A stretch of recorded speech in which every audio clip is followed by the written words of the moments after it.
Every anime season gives us a few hidden gems, and then there are the anime that make you question why you even clicked on them in the first place. I watched quite a few animes from summer 2026 season, and today I'm going to save you some time by talking about 7 anime that I personally think you should avoid. As always, these are just my opinions after watching at least a few episodes of each series. If you enjoyed any of them, that's perfectly fine. But if you're trying to decide what deserves your time, these are the ones I would personally skip. I went into this anime expecting a fun comedy, something that would at least make me laugh a few times. Instead, I spent most of the time wondering why I even started watching it in the first place. From the very beginning, the overall vibe just didn't work for me. The biggest issue is that none of the comedy landed. The protagonist is constantly shouting throughout the episode, and rather than making the scenes funny, it quickly becomes irritating to watch. I genuinely can't remember a single moment that even made me smile, which is a huge problem for a comedy anime. Every scene felt more annoying than entertaining, and I never got the sense that the story was building towards something better. Instead of looking forward to the next episode, it started feeling like a chore to continue. After 2 episodes, I decided to drop it. Those 2 episodes felt like 2 hours to me. I can't recommend this one to anyone. For me, it was simply a frustrating experience from start to finish, and finding a genuinely good comedy anime is still a dream. This one actually started with an interesting premise. After mysterious meteors struck Earth, some children awaken supernatural abilities, but they can only survive within special zones protected by something called the Mother. Different teams compete in games inside those areas, while a scientist secretly develops a way for them to use their powers freely. The setup isn't bad at all. I thought it had the potential. Unfortunately, the execution completely lost me. The powers themselves feel incredibly underwhelming and lack creativity. Even during scenes that were supposed to be exciting, I never felt impressed. I actually found myself getting bored during a 20-minute episode, which isn't a great sign. By the second and third episodes, the games themselves became another problem. There was almost no excitement behind them, the characters weren't interesting enough to care about, and the little bit of mystery they introduced wasn't enough to keep me invested. 3 episodes later, I still couldn't find a real hook that made me want to continue. A good premise alone isn't enough, and unfortunately this anime never went beyond that for me.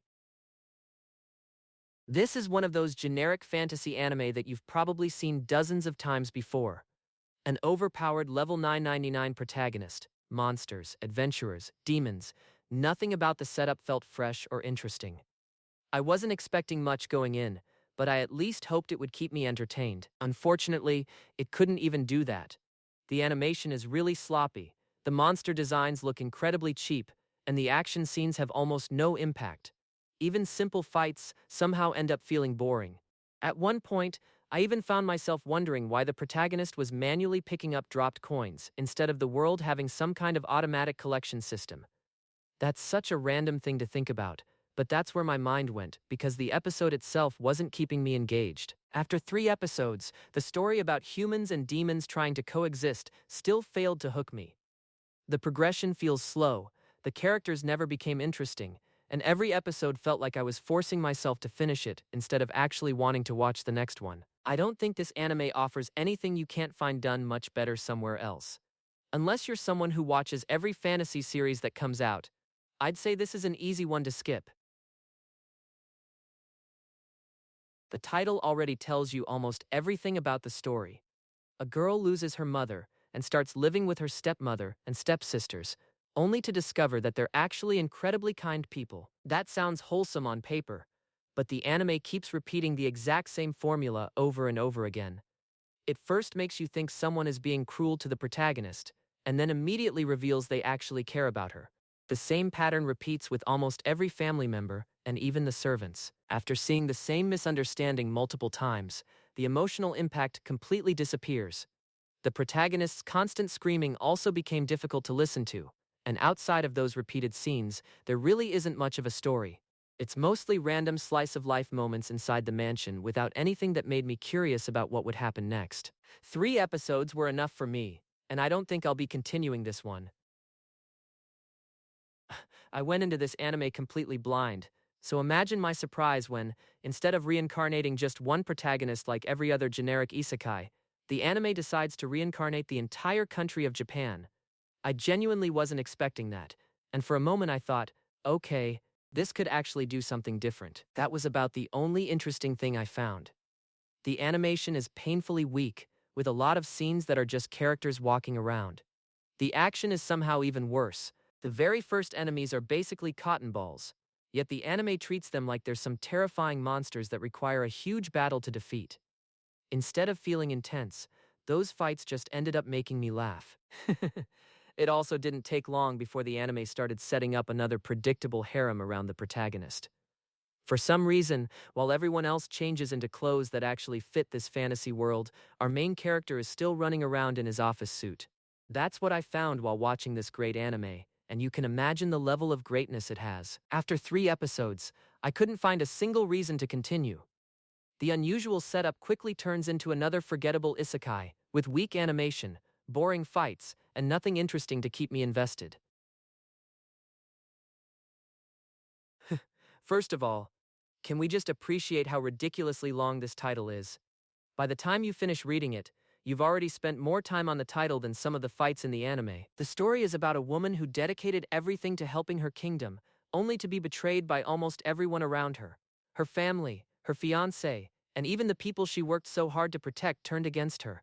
So she decides she's had enough, and sets out on a revenge journey using her overwhelming magical power. The setup itself isn't bad, and I can see why some people would be interested in this kind of revenge fantasy. My problem isn't that she's overpowered. I actually don't mind overpowered protagonists when they're written well. What really bothered me was the way she goes about her revenge. Instead of targeting only the people who actually ruined her life, she starts crushing anyone who gets in her way, even people who didn't really do anything to deserve it. She uses others whenever it's convenient for her plans, and even if some of them benefit in the end, it still comes across as incredibly selfish. At one point, I honestly felt like she was becoming more of a villain than the people she was trying to take revenge on. The first 3 episodes also didn't give me anything that made me curious to continue. The action scenes are mostly just flashes and effects, and there wasn't a single moment where I felt excited to see what would happen next. If you're into overpowered revenge fantasy anime, this might still be your kind of show, but for me, there wasn't enough here to recommend it. The title itself caught my attention, and I expected it to have some kind of fun or interesting twist. Instead, after 3 episodes, it felt like a very niche fantasy romance. The main gimmick is that the protagonist transforms into a giant kaiju whenever she experiences strong romantic feelings. The anime tells us that no doctor can cure this condition, but that immediately raised a lot of questions for me. If doctors already know about it, shouldn't people already know that she can literally turn into a monster? The anime barely addresses any of that, which made the world feel inconsistent. Then the story basically becomes a situation where she's encouraged to get closer to the attractive guy she likes, while that naturally causes other girls to dislike her even more. Instead of becoming interesting, the plot just kept feeling stranger with every episode, and I never found myself emotionally invested in any of it. Maybe this is aimed at a very specific audience, but as a regular anime watcher, I can't recommend it to you. Summer 2026 definitely has some great anime, but these 7 simply weren't among them for me. Some had interesting ideas, but failed to execute them well, while others never managed to make me care enough to continue watching. Of course, these are just my personal opinions. If you enjoyed any of these anime, that's completely fine. We all look for different things in a show. There are still a few more Summer 2026 anime that I haven't talked about yet, so there will be more coming soon. If you don't want to miss that, make sure you're subscribed. Thank you so much for watching. Until next time, take care.